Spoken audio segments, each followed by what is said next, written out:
Officials in Tempe, Arizona saw a tremendous opportunity when Uber and other companies began testing driverless cars a few years ago.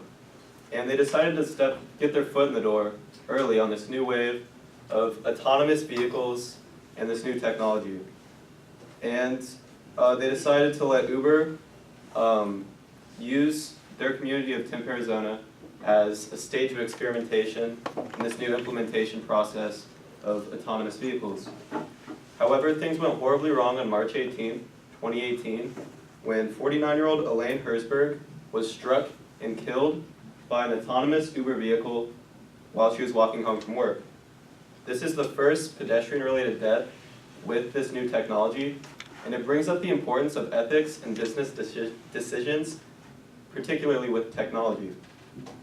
Now, I believe in this instance, it was both unethical and immoral, because after nearly a decade of artificial intelligence experimentation, there's been virtually no government regulation on a national or international level.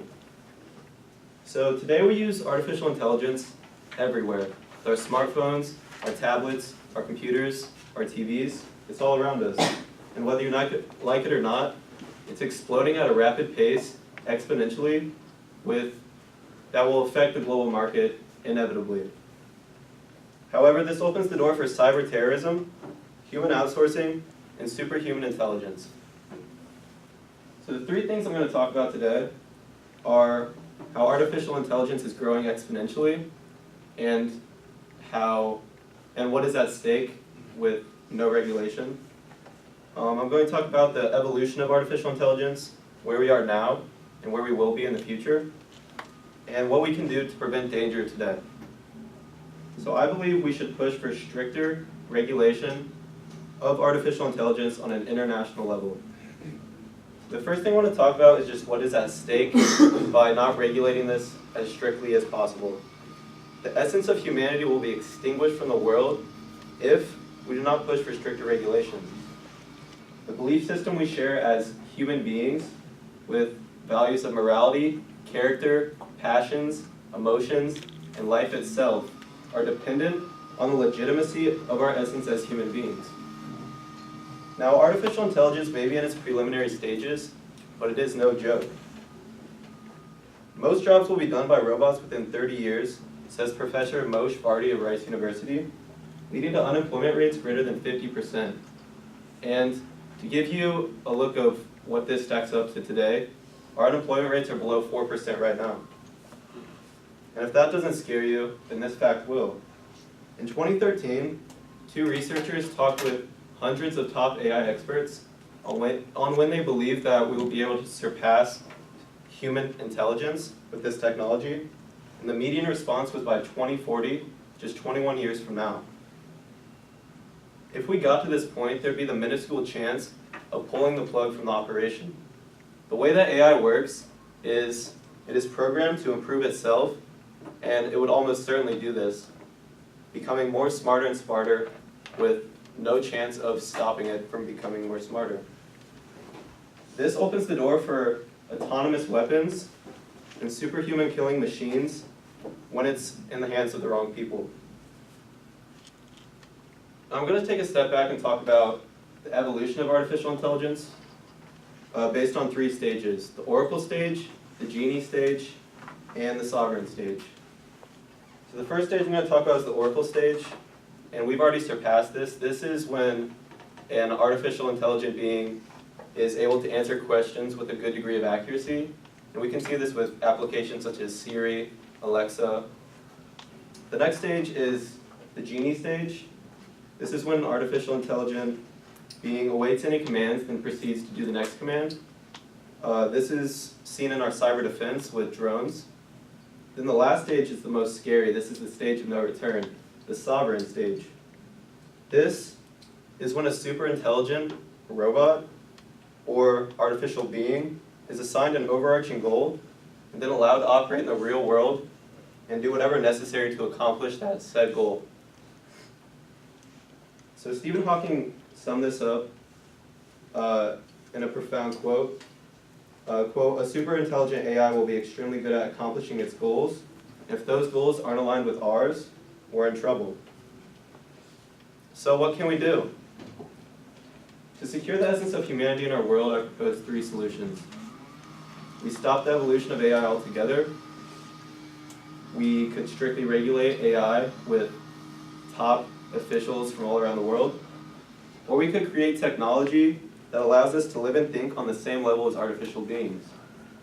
Now I propose the second method of repurposing by regulating this strictly with top officials all across the globe. Elon Musk believes this as well. Quote, "I think we should be very careful about AI. If I were to guess what our greatest existential threat is, it's probably that. Increasingly, scientists think there should be some regulatory oversight maybe at the national and international level, just to make sure we don't do something very foolish. With AI, we are summoning the demon," end quote.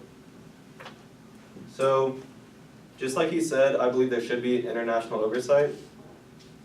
It would be regulated by the most qualified professionals in the field of AI. And I believe we could use insurance policies of peace similar to those of banned nuclear warfare after World War II.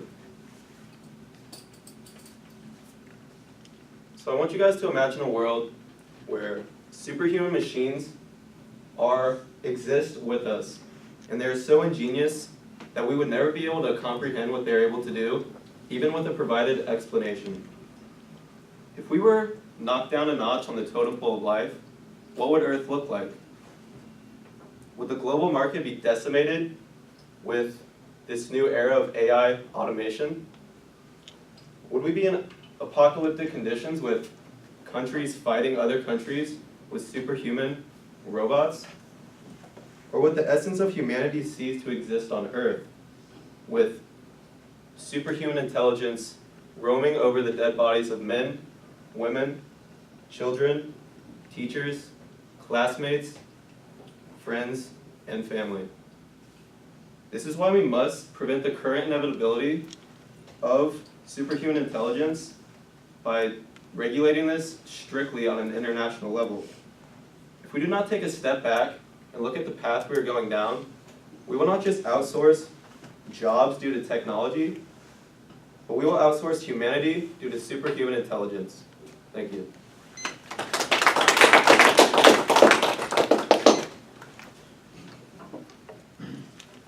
Parker? So in the beginning, you mentioned the death of the autonomous driving. Do you know how many deaths that there have been, or is that the only one, or has there been like human deaths, like not birds or whatever? But That's the only one that I know that has happened so far. I know that Uber stopped doing experiments after this incident. I'm pretty sure they've started up again in more remote areas, like rural areas, where there's not as much traffic. But I'm not sure like the exact count. I could get back to you on that. Are like scientists actually like striving for this sovereignty phase, or is it just like an after effect that would happen? Well, if they are striving for this sovereignty stage, they're definitely not going to do it in public. So I mean, that would be just promoting like, yeah, we're making a superhuman robot that can kill you. But I wouldn't say striving towards. I think scientists are more scared that if we do get to the point where these programs can replicate their own programming and improve themselves, they're just more scared that if we get to this point, then, oh man, then then it'll be out of the bottle, we won't be able to put it back in, basically. So it sounds like the sovereignty phase is inevitable. So my question is, why are we striving to hold it back, and why aren't we striving to teach it our right way? Because you said our biggest threat is if its objective is different than ours. Why don't we make sure that its objective is in line with ours?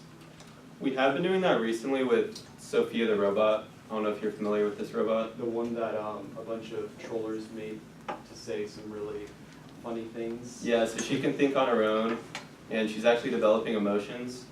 So we're kind of like, that's kind of like our experiment right now, because she doesn't have like limbs or anything to attack us with. She just has just a body and like a torso and a head. So, I mean, I think they're also scared that if they do create this technology, no one knows what it can do. Like once it surpasses our intelligence, we won't have anyone intelligent enough to reprogram it or stop the programming itself. So they're just scared that it'll be able to make itself smarter and smarter without us being able to pull the plug.